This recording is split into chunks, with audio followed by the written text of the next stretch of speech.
dosiye ya Semungu Eric uritse utagwa muri yombi yagejejwe mu rushinjacyaha ku itariki 14 Mata 2026 aho akurikiranwa ibyaha bitatu birimo icyo gukoresha undi imibonano mpuzabitsina ku gahato. Umuvugizi w'urwego rw'igihugu rw'ubugenzacyaha RIB Dr Murangira Bitsiye niwe duhamirije amakuru ko dosiye ya Semungu Eric yamaze kugezwa mu bushinjacyaha. Amakuru ari kandi yizewe avuga ko Semungu yatawe muri yombi ku itariki ya 9 Mata 2026 akurikiranwa ibyaha bitatu birimo icyo gukoresha undi imibonano mpuzabitsina ku gahato, gushyira ahagaragara amashusho yerekeranye n'imikoreshereze y'ibitsina ndetse hakoreshejwe mudasobwa cyangwa se urusobe rwa mudasobwa, ndetse icyaha cya gatatu akaba ari cyo gusebanya.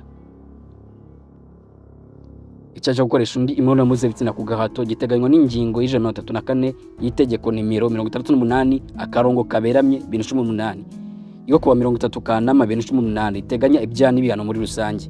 Uwamijwe n'urukiko icyaha ahanishwa igifungo kitari munsi y'imyaka 10 ariko kitarenze imyaka 15 n'ihazabu itari munsi miliyoni 1 ariko itarenze miliyoni 2 z'amafaranga y'u Rwanda.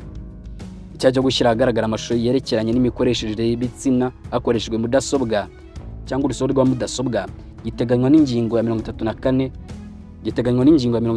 y'itegeko ryerekeye gukumira no guhana ibyaha bikoreshejwe ikoranabuhanga.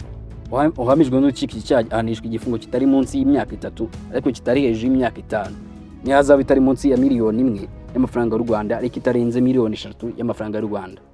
Icyaha cyo gukangisha gusebanya giteganywa n'ingingo ya 129 iteganya ibyaha n'ibihano muri rusange. Uhamijwe n'urukiko icyaha ahanishwa igifungo kitari munsi y'umwaka umwe ariko kitarenze imyaka 3 n'ihazabu itari munsi y'ibihumbi 100 ariko itarenze ibihumbi 300 by'amafaranga y'u Rwanda.